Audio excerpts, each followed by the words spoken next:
Hello student, class 10th सभी बच्चे तैयार बैठे। आज मैं आपका बहुत बड़ा डर दूर करने वाला हूं। निश्चित रूप से सभी बच्चे ध्यान दें। आप लोगों को जैसे ही केमिकल रिएक्शन का नाम आता है एकदम डर लगने लगता है, तो इस डर को दूर मैं आज भगाऊंगा और आपका केमिकल रिएक्शन वाला जो डर है बिल्कुल दूर कर दूंगा। तो सभी बच्चे पेन और कॉपी लेकर के तैयार बैठे। आज मैं आपको बहुत सारी टाइप्स ऑफ रिएक्शन पढ़ाऊंगा। ठीक है बच्चों, जैसा कि आप बोर्ड पर देख रहे हैं, टाइप ऑफ रिएक्शन, रासायनिक अभिक्रियाओं के प्रकार। तो बच्चों यहाँ पर हमने 6 प्रकार की रासायनिक अभिक्रियाओं के बारे में बोर्ड पर एक डायग्राम ड्रॉ किया हुआ है, आप देख रहे होंगे, जिसमें पहले प्रकार का रिएक्शन जिसका नाम है कॉम्बिनेशन रिएक्शन, जिसको बोलते हैं संयोजन अभिक्रिया, यानी जोड़ना। क्या करना? जोड़ना। ये मैं आपको पढ़ा चुका हूं, इसको मैं पढ़ा चुका हूं। दूसरी रिएक्शन जो होती है वियोजन, डिकम्पोजिशन, ये भी मैं आपको तोड़ तोड़ के अभिकारकों को मैं आपको बता चुका हूं। अब बच्चों बारी है समझने की। एक है एक्सोथर्मिक एंडोथर्मिक रिएक्शन, यानी ऊष्मा छेपी और ऊष्मा शोषी अभिक्रियाओं के बारे में। आज बच्चों मैं आपको ऐसी रिएक्शन बताने वाला हूं जिसमें बहुत सारी ऊष्मा निकलेगी, और कुछ रिएक्शन ऐसे भी बताऊंगा जिसमें बहुत सारी ऊष्मा अवशोषित होगी। और मैं साथ ही बात करूंगा विस्थापन रिएक्शन, डिस्प्लेसमेंट रिएक्शन। ठीक है बच्चों, अभिकारक में से कुछ पार्ट को मैं हटाऊंगा और कुछ को जोड़ूंगा। फिर मैं बात करूंगा डबल डिस्प्लेसमेंट की, जिसमें अभिकारक के दोनों पार्ट को तोड़ करके 2 नए पार्ट में जोड़ूंगा। तो आज बच्चों मैं बहुत कुछ ऐसा करने वाला हूं कि जिसमें आपको बहुत मजा आएगा, और आपका जो रासायनिक अभिक्रिया का जो डर है वो आज बच्चों दूर हो जाएगा। तो बच्चों मैं बात कर रहा हूं, सबसे पहले बात करते हैं ऊष्मा छेपी और ऊष्मा शोषी अभिक्रियाओं के बारे में। निश्चित रूप से ऊष्मा छेपी यानी एक्सोथर्मिक रिएक्शन, ऊष्मा शोषी एंडोथर्मिक रिएक्शन, यानी कुछ केमिकल रिएक्शन ऐसी होती हैं जिनमें क्या होता है, या तो ऊष्मा उत्पन्न होती है जिनसे, या जिनमें ऊष्मा का अवशोषण होता है। ठीक है बच्चों, आप देख रहे होंगे आपकी स्क्रीन पर, बोर्ड पर आप देख रहे होंगे। देखिए क्या हो रहा है, ये यहां पे बहुत सारी ऊष्मा निकल रही है। देख रहे हैं ना आप, बहुत सारी ऊष्मा यहां पे निकल रही है, यानी कौन सी रिएक्शन हुई है? एक्सोथर्मिक रिएक्शन हुई। तो अपने आसपास कुछ ऐसी रिएक्शंस के बारे में आप सोचिए कि जिसमें आपको ऊष्मा निकलती हुई दिखाई देती है या महसूस होती है। ठीक है बच्चों, तो मैं बात कर रहा हूं कौन सी क्रियाओं के बारे में? एक्सोथर्मिक रिएक्शन के बारे में, ऊष्मा छेपी अभिक्रियाओं के बारे में। क्या होता है इन अभिक्रियाओं में? इन अभिक्रियाओं में जो ऊर्जा होती है ऊष्मा या प्रकाश के रूप में उत्पन्न होती है। मतलब ऊष्मा छेपी अभिक्रिया वो होंगी जिसमें ऊष्मा या तो उत्पन्न होगी या फिर क्या होगी? ऊष्मा उत्पन्न होगी। ठीक है, अब ऊष्मा किसके रूप में हो सकती है? प्रकाश के रूप में भी हो सकती है। ठीक है, तो बच्चों इसका एग्जाम्पल मैं आपको दे रहा हूं। क्या है? रेस्पायरेशन, श्वसन क्रिया। सब जानते बच्चे, सभी श्वसन क्रिया करते। प्रत्येक एनिमल का ये कैरेक्टरिस्टिक होता है कि वो रेस्पायरेशन करे, तभी तो जिंदा रहता है। तो अब बच्चों ने कभी आपने सोचा कि इस रेस्पायरेशन में क्या होता है, श्वसन क्रिया में क्या होता है? तो बच्चों हम क्या करते हैं, भोजन करते हैं, तो भोजन के रूप में क्या लेते हैं? कार्बोहाइड्रेट लेते हैं, चावल, रोटी। ठीक है बच्चों, ये क्या होते हैं? कार्बोहाइड्रेट होते हैं। स्टार्च के रूप में हम इसको लेते हैं। स्टार्च के रूप में जब हम लेते हैं तो हमारी बॉडी में जाता है, इसका डाइजेशन होता है, पाचन होता है, और पाचन से क्या बनता है? ग्लूकोज बनता है। यह ग्लूकोज ब्लड के माध्यम से सेल्स में जाता है, और सेल्स में क्या मिलता है उनको? ऑक्सीजन। बहुत ऑक्सीजन मिल जाती है। ऑक्सीजन से क्या होता है कि वो जो ग्लूकोज है वो ऑक्सीजन से क्रिया करता है, और क्या होता है? इस क्रिया में ऊष्मा उत्पन्न होती है, जिससे हम जो बॉडी का जो फंक्शनिंग है, इसी ऊर्जा से हम बॉडी के जो फंक्शन है वो होते हैं। ठीक है बच्चों, कैसे? ये देखिए ग्लूकोज, क्या है ये? ग्लूकोज। ठीक है, ये क्या है? ऑक्सीजन। ठीक है, ग्लूकोज की ऑक्सीजन से जब क्रिया होती है तो क्या बनता है? CO2 बनता है और H2O बनते हैं, ठीक है ना। क्या बनता है? CO2 मतलब कार्बन डाइऑक्साइड बनती है और क्या बनता है? H2O का निर्माण होता है, इसको बोलते हैं पानी, ये बनती है। तो श्वसन क्रिया में बच्चों आप ध्यान रखिए क्या होता है? ग्लूकोज का ऑक्सीजन से क्रिया होना, और इस क्रिया में क्या होता है कि ऊर्जा निकलती है। क्या निकलती है? ऊर्जा निकलती है। देखिए आप देख रहे होंगे, ग्लूकोज ऑक्सीजन से क्रिया करके क्या बनाएगा? CO2 बनाएगा, H2 बनाएगा, क्या निकलेगी? ऊर्जा निकलेगी। ये ऊर्जा किस रूप में संचित हो जाती है बेटो? ATP के रूप में हमारी बॉडी में ये क्या होती है? स्टोर्ड हो जाती है, संचित हो जाती है। तो जब हमें ऊर्जा की आवश्यकता पड़ती है, हमारी बॉडी को वर्क करने के लिए जब ऊर्जा की आवश्यकता पड़ती है, तो क्या होता है? यही ऊर्जा जो है वो काम आती है।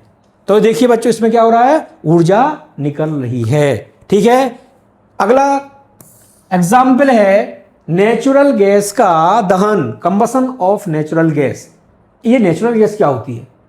प्राकृतिक गैस।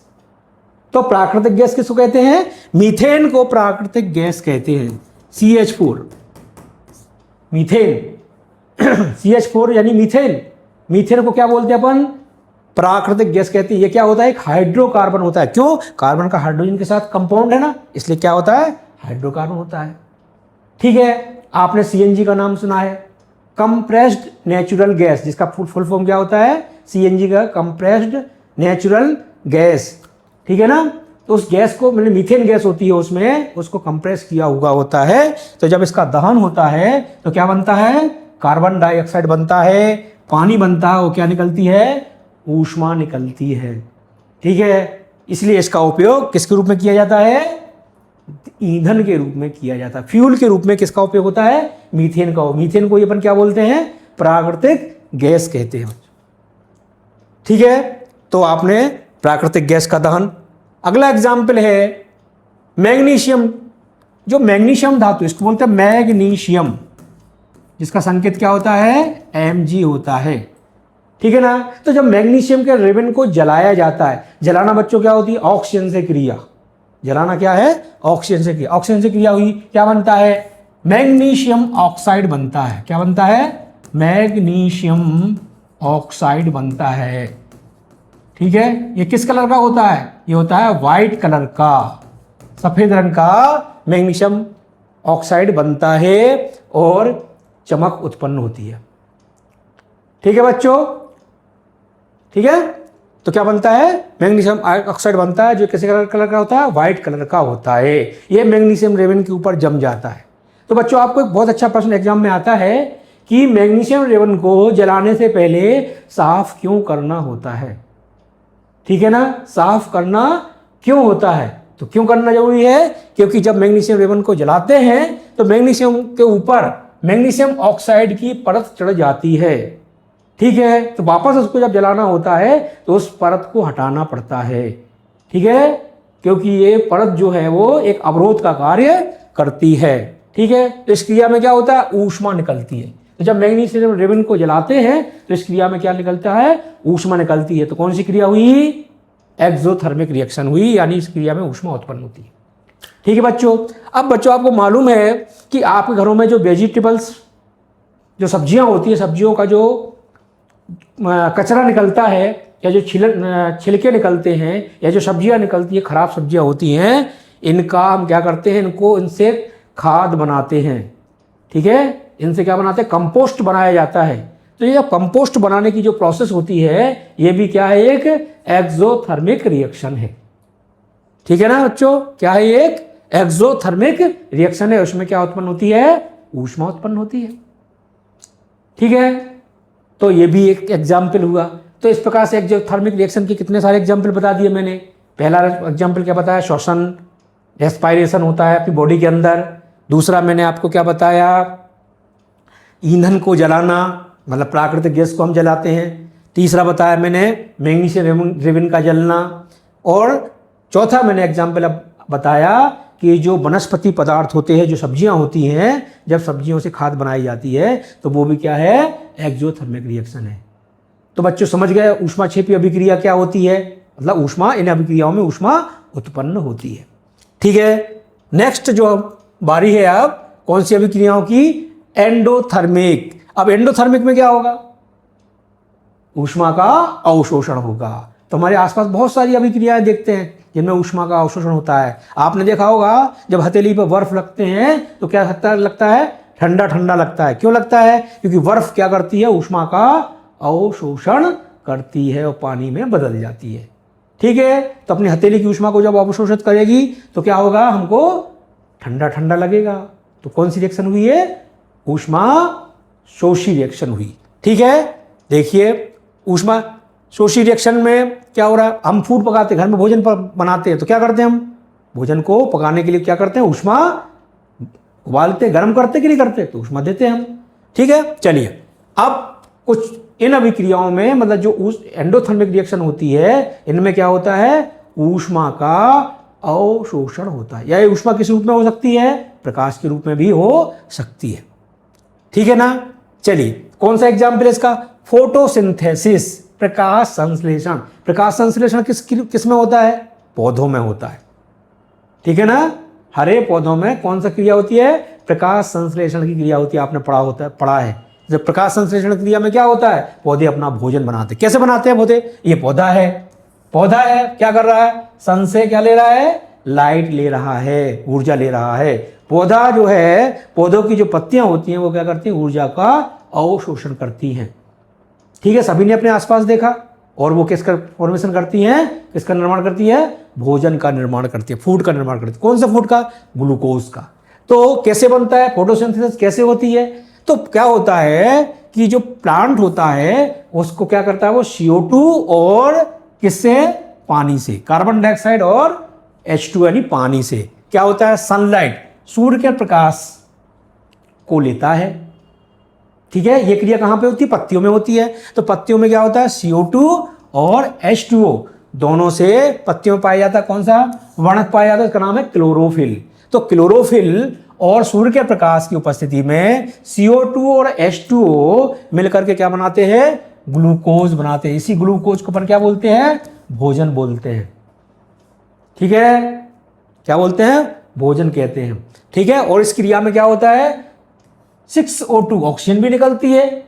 जो पौधे हमारे लिए बहुत लाभदायक होते हैं ना, पौधे हमको भोजन भी देते हैं और क्या देते हैं? ऑक्सीजन भी देते हैं। ठीक है, प्लस पानी भी बनता है। इस क्रिया में पानी भी बनता है। तो इस क्रिया में ऊर्जा किस रूप में हो रही है? प्रकाश के रूप में इसका अवशोषण हो रहा है। फोटोसिंथेसिस होती है। तो आप समझिए फोटोसिंथेसिस क्या होती है? एक एंडोथर्मिक यानी ऊष्मा शोषी अभिक्रिया है, जिसमें पौधे CO2 और H2O के द्वारा सूर्य के प्रकाश की उपस्थिति में क्लोरोफिल की सहायता से क्या करेंगे? ग्लूकोज और ऑक्सीजन का निर्माण करते हैं। ठीक है, चलिए अब इसके अलावा और कौन कौन सी ऊष्मा शोषी अभिक्रिया होती है? तो जितने भी तोड़ने वाली सभी अभिक्रियाएं होती है, मैंने बोला था आपको तोड़ने वाली वियोजन अभिक्रियाएं, तो सब तोड़ने के लिए ऊष्मा की आवश्यकता है, ऊर्जा की आवश्यकता तो लगती है। अपन जानते किसी भी चीज को तोड़ना चाहें अपन तो ऊर्जा लगेगी। ठीक है ना? जितनी भी अपघटन अभिक्रियाएं होती हैं, वियोजन अभिक्रियाएं होती हैं, वो सभी अभिक्रियाएं क्या होती हैं? ऊष्मा शोषी होती है। अब इनमें ऊष्मा का अवशोषण या तो प्रकाश के रूप में या विद्युत के रूप में होता है, जो कि पहले अपन पिछले वीडियो में उसको पढ़ चुके हैं। ठीक है, कुछ एग्जाम्पल यहाँ पे लिखे हुए हैं। HgO क्या बोलते हैं इसको? Mercuric oxide. क्या बोलते हैं इसको? Mercuric oxide. ठीक है ना? क्या बोलते हैं इसको? Mercuric oxide. जब इसको ऊष्मा देते हैं तो ये टूट जाता है। ऊष्मा का अवशोषण करके ही टूटता है। क्या बनती है? क्या बनती है? मरकरी बनता है। क्या बनता है? मरकरी। मरकरी के विषय में जानते हो आप क्या है? ये ऐसी मेटल है जो सामान्य ताप पर क्या होती है? द्रव अवस्था में पाई जाती है। तो आपको ध्यान रखने की बात है, जितनी भी धातुएं होती हैं वो सब ठोस अवस्था में होती है, लेकिन मरकरी जो सामान्य ताप पर, कमरे के ताप पर किस अवस्था में पाई जाती है? द्रव अवस्था में पाई जाती है। ठीक है, अब NH4Cl जिसको बोलते हैं अमोनियम क्लोराइड। Ammonium chloride. ठीक है, जब इसको ऊष्मा देते हैं तो ये भी टूट जाता है। किसमें टूट जाता है बच्चों? NH3 जिसको क्या बोलते हैं? अमोनिया। क्या कहते हैं इसको? अमोनिया। और hydrogen HCl, hydrogen chloride. Hydrogen chloride में टूट जाता है ये। ठीक है, और एक एग्जाम्पल और है ऊष्मा शोषी का, कैल्शियम कार्बोनेट CaCO3, जिसको क्या बोलते हैं, कैल्शियम कार्बोनेट। तो जब इस कैल्शियम कार्बोनेट को हम गर्म करते हैं तो ये गर्म करना मतलब ऊष्मा का अवशोषण करके एक किसमें छूट जाता है, कैल्शियम ऑक्साइड। पिछले वीडियो में मैंने कैल्शियम ऑक्साइड का एक और नाम, कॉमन नाम बताया था, जिसको क्या बोलते हैं, क्विक लाइम या बिना बुझा चूना, और CO2 गैस हमको यहाँ पे प्राप्त होती है। ठीक है ना, तो ये कुछ एंडोथर्मिक रिएक्शंस के एग्जाम्पल थे और इसके पहले एक्सोथर्मिक। तो बच्चों आपको एक इसमें से एक प्रश्न मिलता है आपको इन रिएक्शंस में, और ये पूछते हैं कि बताओ 3 या 4 रिएक्शन लिखी हुई पेपर में आती हैं, उसमें आपसे पूछा जाता है कि बताओ कौन सी अभिक्रिया ऊष्मा शोषी है, ऊष्मा छेपी है, या संयोजन है, या फिर वियोजन है। ठीक है, तो इस प्रकार का प्रश्न आपको एग्जाम में मिलता है। ठीक है, तो अब याद रखिए किसमें ऊष्मा का अवशोषण हो रहा है, किसमें ऊष्मा का उत्सर्जन हो रहा है। ठीक है, अब बात करते हैं हम विस्थापन रिएक्शन की। सब जानते हैं विस्थापन क्या होता है। ठीक है, विस्थापन में क्या होगा, देखो आपको एक दिख रहा होगा, ये एक पदार्थ है, ये दूसरा पदार्थ है। अब ये पदार्थ जो है देखो 2 परमाणुओं से बना है। ठीक है, इसमें क्या हो रहा है, क्या हुआ, इसमें से इस वाले पदार्थ ने इसको रिप्लेस कर दिया, हटा दिया, और क्या हो गया, देखो उससे जुड़ गया। ठीक है, यानी इसको हटा करके ये जो है ग्रीन वाली जो बॉल है या ग्रीन वाला जो परमाणु है, उसने क्या किया कि ये जो पर्पल और ग्रीन वाला जो परमाणु था, ये डार्क ग्रीन है, ये लाइट ग्रीन है। चलिए, डार्क ग्रीन और पर्पल दोनों का कॉम्बिनेशन है, ये एक पदार्थ है, और एक पदार्थ ऐसा है ये लाइट ग्रीन वाला जिसमें कि केवल एक ही परमाणु है। अब आपने क्या देखा कि देखिए इस लाइट ग्रीन वाले ने डार्क ग्रीन वाले को क्या कर दिया, हटा दिया और जुड़ गया उससे। तो यही तो विस्थापन होता है, एक को हटा करके उसकी जगह पर दूसरा जुड़ जाता है, तो उसको बोलते हैं विस्थापन। तो कैसी अभिक्रियाएं हैं, जिसमें किसी यौगिक में कम क्रियाशील, अभी किसको कौन किसको हटाएगा, इसमें जो अधिक क्रियाशील है वो कम क्रियाशील को, तत्व को या परमाणु को हटाएगा। ठीक है, जैसा कि आपको एग्जाम्पल में दिखा रहा हूं, आपको क्या है, एक एग्जाम्पल है कि देखिए जिंक और कॉपर सल्फेट। तो इस रिएक्शन में क्या हो रहा है कि ये जिंक है जिसका कलर होता है ग्रे। कैसे कलर का होता है, ये ग्रे कलर का होता है। ठीक है ना, कैसे कलर का होता है, ये ग्रे कलर का होता है। ठीक है, इसने क्या किया कि कॉपर को, देखिए जिंक सल्फेट बनता है, इसमें क्या बनता है, जिंक सल्फेट बन गया। ठीक है, तो जिंक कॉपर सल्फेट में से कॉपर को रिप्लेस कर दिया, उसी जगह पे क्या आ गया, जिंक आ गया, ये कॉपर हो गया, अलग हो गया। तो विस्थापन हुआ कि नहीं हुआ। लेकिन बच्चों यहाँ ध्यान देने वाली बात यह है कि जिंक ने कॉपर को विस्थापित किया है। ठीक है, तो जिंक ने कॉपर को क्यों विस्थापित किया है, क्योंकि जिंक अधिक क्रियाशील है, कॉपर कम क्रियाशील है। इसलिए कहा गया है कि अधिक क्रियाशील तत्व कम क्रियाशील तत्व को उसकी यौगिक से विस्थापित कर देगा। ठीक है ना बच्चों, ये ठीक है। अब इसमें से ऐसा, अब हम कैसे जानेंगे कौन अधिक क्रियाशील है कौन कम क्रियाशील है। तो मैं आपको एक रिएक्टिव सीरीज, जिसको बोलते हैं क्रियाशील श्रेणी, क्या बोलते हैं, ये धातुओं की क्रियाशीलता की श्रेणी है। तो इस क्रियाशीलता की श्रेणी में सबसे ऊपर जो धातु है वो सबसे अधिक क्रियाशील, और उसके नीचे वाली कम क्रियाशील। तो आप देखो नीचे नीचे आओगे, पहले पोटेशियम है, फिर सोडियम है, फिर कैल्शियम है, मैग्नीशियम है, aluminium, zinc, iron, lead, hydrogen आ गया बीच में, कॉपर, सिल्वर, गोल्ड, प्लेटिनम। तो इस श्रेणी में जो ऊपर वाली धातु है वो अधिक क्रियाशील है, उससे नीचे वाली धातु है वो कम क्रियाशील है। तो इसमें आप देख रहे होगे कि जो कॉपर है, ये जो कॉपर है, इसके ऊपर कौन है, जिंक इसके ऊपर आता है। तो जिंक अधिक क्रियाशील है और कॉपर कम क्रियाशील है, इसलिए जिंक कॉपर को विस्थापित कर देगा, लेकिन कॉपर जिंक को विस्थापित नहीं कर पाएगा। तो बच्चों एग्जाम में इससे अच्छा एक प्रश्न आता है। कैसा प्रश्न आता है कि ये जो कॉपर सल्फेट है, ये जो कॉपर सल्फेट है, इसका कलर कैसा होता है? ये होता है ब्लू कलर का, नीला कलर का। कैसा कलर होता है इसका? नीला। और जिंक सल्फेट का क्या होता है? कलरलेस होता है। क्या होता है ये? कलरलेस, यानी रंगहीन होता है। ठीक है, क्या होता है? रंगहीन होता है। ठीक है, तो जिंक को जब कॉपर सल्फेट में मिलाया जाता है, या जिंक की छड़ को जब हम कॉपर सल्फेट में डालते हैं, तो कॉपर सल्फेट जो विलयन का जो कलर है वो कैसा हो जाता है? रंगहीन हो जाता है, जैसा कि आपको डायग्राम में दिख रहा है। देखिए इस डायग्राम में, इस डायग्राम को आप देखोगे तो ये जो कॉपर सल्फेट नीले कलर का जो है वो कॉपर सल्फेट है। इसमें जिंक ग्रे कलर का है, जिंक की छड़ डाली गई है, ये जिंक की कलर छड़ है। तो दूसरे पिक्चर में आप क्या देख रहे हो कि ये जो नीला था, देखिए कलरलेस हो गया।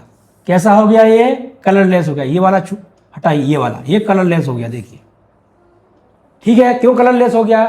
तो इसलिए कलरलेस हो गया कि जिंक को जब कॉपर सल्फेट में डाला तो जिंक सल्फेट बनने के कारण क्या हो गया? वो कलरलेस हो गया, रंगहीन हो गया। ठीक है, तो बच्चों इस प्रकार का प्रश्न आपको परीक्षा में एक मिलता है। आप रिएक्शन लिखेंगे और क्या करेंगे? इसका क्या कहेंगे कि जिंक ने कॉपर सल्फेट से क्रिया की, तो जिंक ने कॉपर को विस्थापित कर दिया और जिंक सल्फेट बनने के कारण कलर कैसा हो गया? रंगहीन हो गया। ठीक है, समझ में आ गया होगा। ये विस्थापन है। और भी एग्जाम्पल अपने पास विस्थापन के, और भी अपन समझेंगे। कैसे समझेंगे?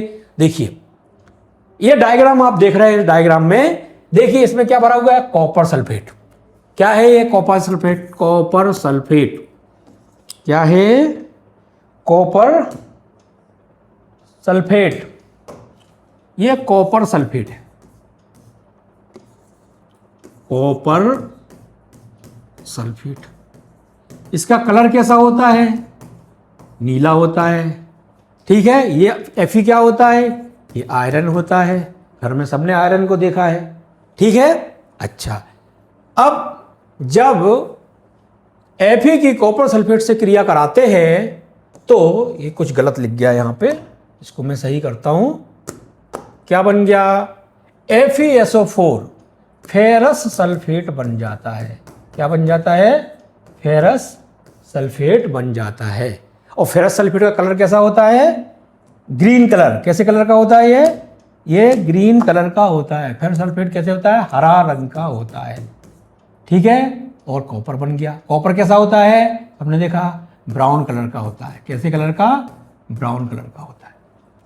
ठीक है, आप डायग्राम में देख रहे हो कि देखो ये कॉपर सल्फेट है, इसमें आयरन को डाला, आयरन की कील को डाल दी, तो आयरन की कील तो ब्राउन कलर की हो जाती है और बाकी जो कलर है वो कैसा हो गया? नीला हो गया। तो बच्चों एक प्रश्न परीक्षा में आपको मिलेगा।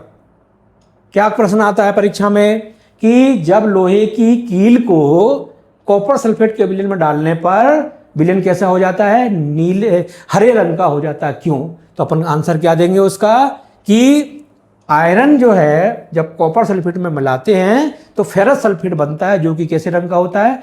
हरे रंग का होता है। इसलिए विलयन कैसा हो जाता है? हरा। और चूंकि ये कॉपर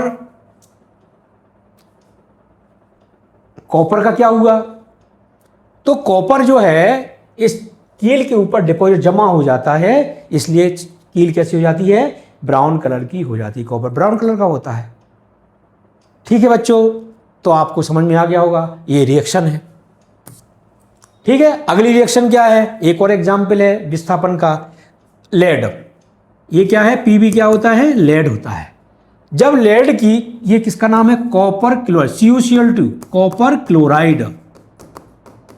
ठीक है, तो लेड को जब, लेड की धातु होती है, लेड को कॉपर क्लोराइड के साथ जब कॉपर क्लोराइड में डाला जाता है, लेड धातु को हम कॉपर क्लोराइड के विलयन में डालते हैं, तो क्या होता है? ये PbCl2 लेड क्लोराइड बनता है। क्या बनता है? लेड क्लोराइड बनता है, जो कैसे रंग का होता है? सफेद रंग का होता है। कैसे कलर का होता है? सफेद रंग का होता है। मतलब विलयन आपका कैसा हो जाता है? सफेद हो जाता है। जब लेड को कॉपर क्लोराइड में मिलाया जाता है तो विलयन कैसा हो जाता है? सफेद हो जाता है। क्यों हो जाता है? लेड क्लोराइड बनने के कारण। PbCl2 क्या होता है? लेड क्लोराइड होता है। और देखिए इसमें क्या होगा? विस्थापन होगा। कैसे विस्थापन हुआ? लेड ने कॉपर को विस्थापित कर दिया, ठीक है, लेड क्लोराइड के साथ आ गया और कॉपर अलग हो गया, तो विस्थापन हुआ कि नहीं हुआ? क्या हुआ? यही तो हमने पढ़ा है कि विस्थापन में क्या होता है, कोई पदार्थ होता है, पदार्थ के किसी परमाणु को या किसी तत्व को अधिक क्रियाशील तत्व क्या करता है, हटा देता है, उसकी जगह पे बैठ जाता है, ठीक है। चलिए, अब लेड ने कॉपर को हटाया, क्यों हटाया? तो पहले पिछले उसमें मैंने आपको बताया था, देखिए लेड कहां पे है, लेड यहां पर आ गया और कॉपर उसके नीचे है, तो देखो लेड ऊपर है, कॉपर नीचे है, तो लेड कॉपर से अधिक क्रियाशील है। तो यही तो हमने पढ़ा है, ये क्या पढ़ा है कि अधिक क्रियाशील तत्व कम क्रियाशील तत्व को क्या करेगा, विस्थापित कर देगा, ठीक है बच्चों। अब विस्थापन को हमने पढ़ लिया, अब हम पढ़ेंगे, क्या पढ़ेंगे, डबल डिस्प्लेसमेंट यानी द्विविस्थापन। अब इसमें क्या होगा इसको समझो, आपके सामने पिक्चर दिख रहा है ए बी, इसमें ए है और बी है, दूसरा कंपाउंड क्या है, सी और डी। तो ए बी भी दो एटम से मिलकर बना हुआ है, दो तत्वों से मिलकर बना हुआ है, सी डी भी दो तत्वों से मिलकर बना हुआ है। अब आगे क्या हुआ, रिएक्शन हुई, रिएक्शन ने क्या हुआ, दोनों में अदला बदली हो गई, क्या हो गई, एक्सचेंज हो गया, एक्सचेंज ऑफर हो गया। ये ए और बी का साथ था, सी और डी का साथ था, साथ पसंद नहीं आया तो क्या किया, फिर सी ने ए को ले लिया और ए ने डी को ले लिया और बी ने सी को ले लिया, दोनों ने क्या कर लिया, एक्स, दोनों को दोस्ती पसंद नहीं आई, ठीक है, ए बी की दोस्ती थी, सी डी की दोस्ती थी, दोस्ती टूट गई, दोस्ती बदल गई, ठीक है ना। तो यही क्या हो गया, विस्थापन, द्विविस्थापन हो गया, डबल, दोनों का विस्थापन हुआ, ठीक है ना बच्चों। तो यह एक अभिक्रिया है जिसमें क्या होगा, अभिकारक के अणु में जो भी परमाणु होते हैं या जो परमाणु का जो समूह होता है उनका क्या हो जाता है, दोनों का विस्थापन हो जाता है, इसलिए इसको कहते हैं क्या, डबल डिस्प्लेसमेंट, द्विविस्थापन, ठीक है बच्चों। और इन क्रियाओं की एक विशेषता होती है कि इन क्रियाओं में जो एक कंपाउंड जो बनेगा, चाहे वो एडी हो सकता है या सी भी होता है, वो क्या होगा, वो ठोस रूप में बनेगा, मतलब अवक्षेप रूप में बनेगा वो, बाकी सभी घुलनशील होंगे। बाकी क्या होगा, जैसे BeCl2, जैसे यहां देखिए रिएक्शन है, barium chloride, sodium sulphate, barium sulphate और सोडियम क्लोराइड बना। अब इसमें देखिए बेरियम क्लोराइड जो है वो विलयन रूप में है, इसका नाम है बेरियम क्लोराइड, क्या है ये, बेरियम क्लोराइड। सोडियम सल्फेट ये भी विलयन के रूप में है, दो पदार्थों का विलयन है, ठीक है। लेकिन इसमें जो बेरियम सल्फेट बना, ये है बेरियम सल्फेट, किस कलर का होता है बेरियम सल्फेट बच्चों, ये होता है सफेद कलर का, कैसे कलर का होता है, सफेद, व्हाइट कलर का होता है, ठीक है। और ये है क्या, सोडियम क्लोराइड, जिसको क्या बोलते हैं अपन, क्या बोलते हैं सामान्य भाषा में, नमक बोलते हैं इसको, ठीक है, क्या बोलते हैं इसको, नमक कहते हैं, ठीक है ना। तो यहां क्या होगा, बेरियम क्लोराइड विलयन रूप में है, सोडियम सल्फेट भी विलयन रूप में है, जब इन दोनों को मिलाया तो देखिए विस्थापन हो गया, बेरियम सल्फेट के साथ आ गया, सोडियम क्लोरीन के साथ आ गया, एक्सचेंज हो गया।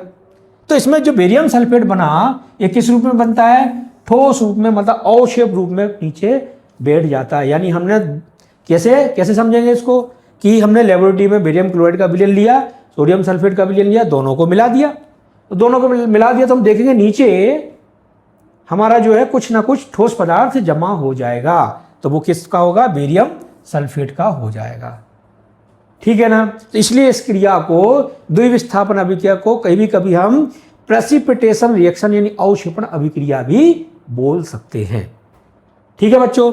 अब ये जो द्विविस्थापन अभिक्रिया है, जिसमें अवक्षेपण अभिक्रिया भी बोल सकते हैं, एक और क्रिया का मैं नाम लेने वाला हूं, क्या नाम लेने वाला हूं, इसमें एक एग्जाम्पल और मैं दे रहा हूं कि जो सोडियम ब्रोमाइड है, सोडियम ब्रोमाइड, इसका भी एक और एग्जाम्पल अपन देंगे, सोडियम ब्रोमाइड, NaBr क्या होता है, सोडियम ब्रोमाइड, AgNO3 क्या होता है, सिल्वर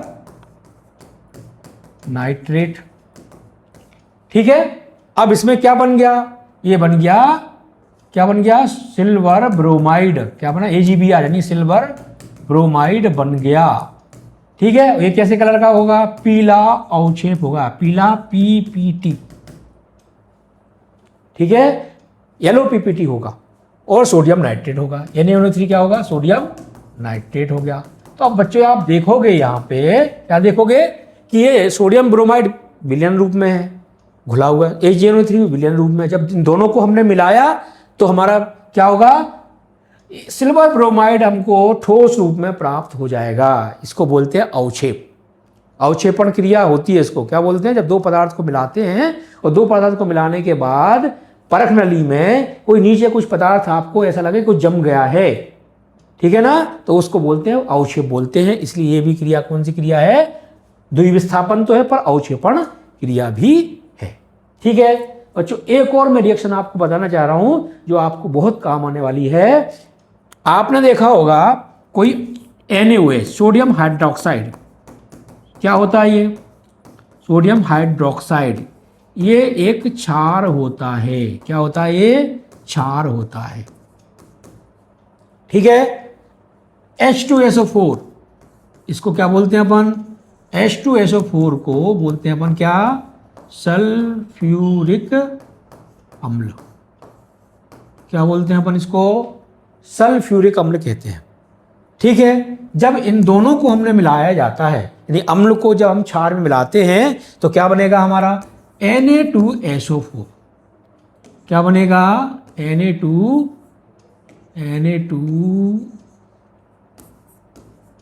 Na2SO4, ठीक है। ये एक क्यों लिखेंगे? क्योंकि ये विलयन रूप में है। Na2SO4 ये विलयन रूप में है। इसको बोलते हैं सोडियम Na2SO4, सोडियम सल्फेट। आपको फॉर्मूले भी ध्यान रखना है और उनके नाम भी आपको ध्यान रखना है। और इसमें H2O बनता है, ठीक।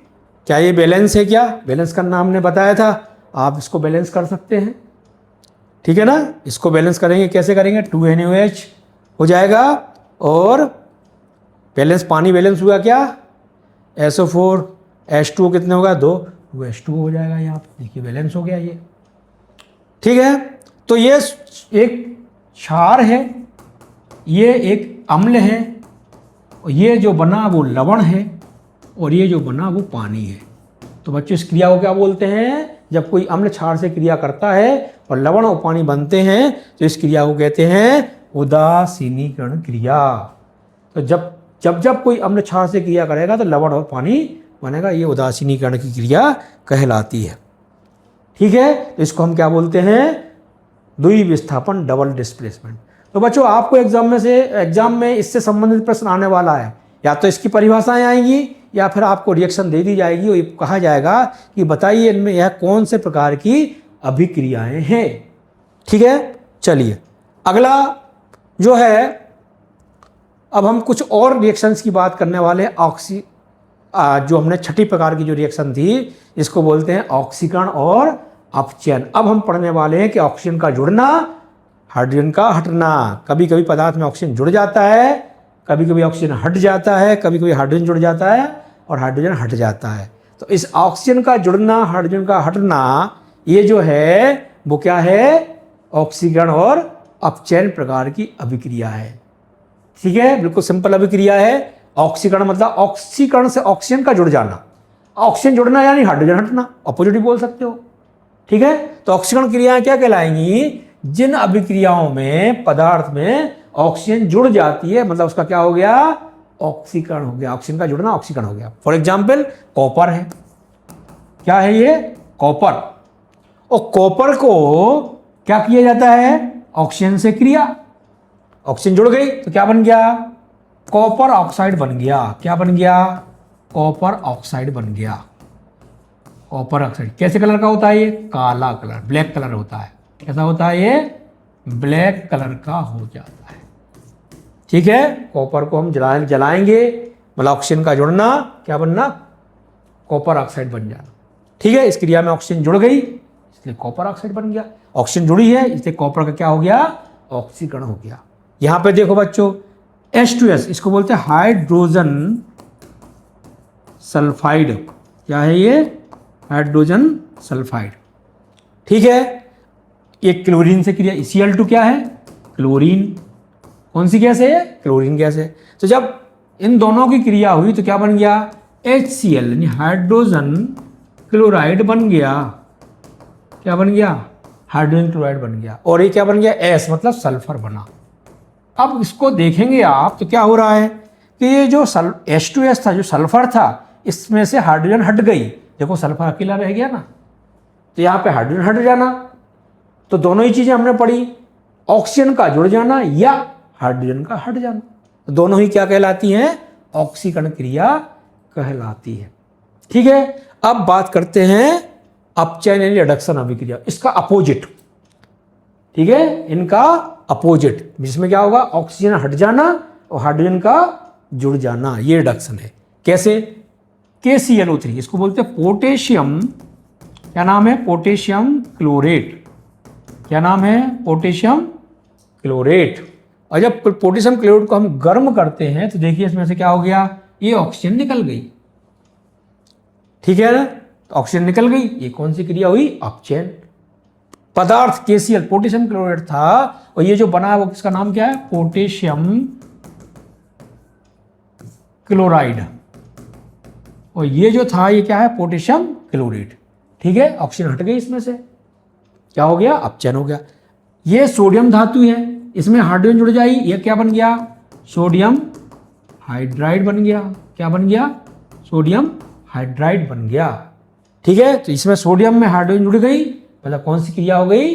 अपचयन क्रिया हो गई। तो बच्चों आपने ऑक्सीकरण को भी समझ लिया, बिल्कुल अपचयन को समझ लिया। ठीक है ना। अब कभी कभी क्या होता है कि दोनों साथ साथ होते हैं, ऑक्सीजन कभी अकेले नहीं, ऑक्सीकरण और अपचयन कभी साथ साथ होते हैं। ऑक्सीकरण और अपचयन क्या होते हैं? साथ साथ होते हैं। तो वो अभिक्रिया कहलाती हैं, कौन सी अभिक्रियाएं? रेडॉक्स अभिक्रिया कहलाती है। ठीक है, ये रेडॉक्स कैसे आया? रेडॉक्स का मतलब होता है, ये जो रेडॉक्स अभिक्रिया होती है इसमें दोनों का मतलब रिडक्शन, अपचयन को क्या बोलते हैं? Reduction plus oxidation. ऑक्सीडेशन को क्या बोलते हैं? ऑक्सीकरण। तो देखिए रेडॉक्स जो है इन दोनों शब्दों को मिलाकर के बना है, रिडक्शन प्लस ऑक्सीडेशन, मतलब अपचयन और ऑक्सीकरण को मिलाकर के क्या बना है? रेडॉक्स अभिक्रियाएं बनी हैं। यानी रेडॉक्स अभिक्रियाएं वो कहलाती हैं जिनमें क्या होता है? ऑक्सीकरण और अपचयन साथ साथ होते हैं। भाई कैसे कैसे होंगे? तो देखो यहाँ पे CaO कैल्शियम ऑक्साइड, क्या है ये? Calcium oxide. ठीक है, इसकी क्रिया किससे कराई? हाइड्रोजन से कराई। क्या बन गया? कॉपर और H2O। क्या बन गया? कॉपर और पानी बन गया। अब इसमें क्या हो रहा है? तो देखो यहां आप देखोगे इसमें से इस सॉरी कैल्शियम ऑक्साइड, कैल्शियम नहीं है ये, कॉपर है, CuO कॉपर ऑक्साइड। ठीक है, अब इसमें आप क्या देख रहे हैं? देखो कॉपर ऑक्साइड में से क्या हो रहा है? ऑक्सीजन निकल गई। ठीक है, इसमें से इसका क्या हो गया? अपचयन हो गया। ठीक है, अब यहां दूसरे में क्या हुआ? देखो ये जो हाइड्रोजन था इसको ऑक्सीजन मिल गई, तो इसका क्या हो गया? ऑक्सीकरण हो गया। तो इसका अभिक्रिया में क्या हो रहा है? दोनों ही हो रहे हैं। क्या हो रहा है? अपचयन भी हो रहा है और ऑक्सीकरण भी हो रहा है। इसलिए अब इस अभिक्रिया को क्या बोलते हैं अपन? रेडॉक्स अभिक्रिया बोलते हैं। तो जो ऑक्सीकरण और अपचयन क्रियाएं होती हैं उन्हीं में ये रेडॉक्स अभिक्रिया भी होती है, क्योंकि एक ही क्रिया में जब दोनों हो जाते हैं, ऑक्सीकरण और अपचयन हो जाता है, तो उसको क्या बोलते हैं अपन? रेडॉक्स अभिक्रिया बोलते हैं। ठीक है बच्चों, अब इसमें एक और बात समझने की है, उसमें लिखा हुआ है, क्या लिखा है? एक होते हैं ऑक्सीकारक, एक होते हैं अपचायक। तो ऑक्सीकारक कौन होते हैं? जो किसी पदार्थ का ऑक्सीकरण कर सकता है, वो ऑक्सीकारक कहलाते हैं। और अपचायक क्या होते हैं? जो किसी का अपचयन कर देते हैं, वो क्या होते हैं? अपचायक होते हैं। ठीक है, ऑक्सीकारक क्या होते हैं? जो किसी का ऑक्सीकरण कर देते हैं, और अपचायक क्या होते हैं? जो किसी का अपचयन कर देते हैं। ठीक है, अब यहां समझेंगे अपन कौन ऑक्सीकारक है कौन अपचायक है। तो देखो यहां पे ये जो CuO है, इसने क्या किया, इसने ऑक्सीजन को छोड़ दिया, तो इसका अपचयन हो गया। क्या हो गया उसका अपचयन। पर इसकी ऑक्सीजन किसने ले ली, हाइड्रोजन ने ले ली, हाइड्रोजन ने ले ली, तो हाइड्रोजन का क्या हो गया, ऑक्सीकरण हो गया। तो इस हाइड्रोजन का ऑक्सीकरण किसने करा, CuO ने। तो CuO आपका क्या हो गया, यहाँ पे क्या हो गया, ऑक्सीकारक हो गया। क्या हो गया, ये ऑक्सीकारक हो गया। क्यों, क्योंकि इसने क्या कर दिया कि हाइड्रोजन का ऑक्सीकरण कर दिया। तो जो किसी का ऑक्सीकरण करे तो वो क्या कहलाता है, ऑक्सीकारक कहलाता है। ठीक है, अब इस हाइड्रोजन ने क्या किया, ऑक्सीजन को ले लिया, तो इसका क्या हो गया, क्या हो गया, इसका तो ऑक्सीकरण हो गया। क्या हो गया, ऑक्सीकरण हो गया। लेकिन ये कहलाएगा क्या, क्या कहलाएगा ये इसको बोलेंगे अपन क्या, अपचायक। क्या बोलेंगे इसको, अपचायक। ठीक है, क्योंकि इसने स्वयं का तो ऑक्सीकरण कर लिया, लेकिन इसने चूंकि ऑक्सीजन को लिया, किससे लिया, कॉपर से लिया, तो कॉपर का तो क्या कर दिया इसने, अपचयन कर दिया, इसलिए क्या कहलाएगा, अपचायक कहलाएगा। अब बहुत कंफ्यूजन हो रहा होगा यहाँ पे, समझे आप, बहुत कंफ्यूजन हो रहा होगा यहाँ पे। तो आप इसको शॉर्ट में ये समझ सकते हैं कि जिसका स्वयं तो अपचयन हो तो वो कहलाता है ऑक्सीकारक। ठीक है, और जिसका स्वयं का ऑक्सीकरण होता है वो अपचायक कहलाता है, मतलब उल्टा होता है।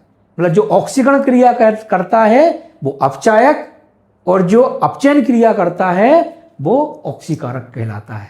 ठीक है, इसको आपको ध्यान में रखना है। तो बच्चों, ये हमने आपको रासायनिक अभिक्रियाओं के प्रकार को समझाया। आप इस वीडियो को फिर से, आपको जो चीज़ समझ में नहीं आई है आप बार बार इसको रिपीट करके देख सकते हैं।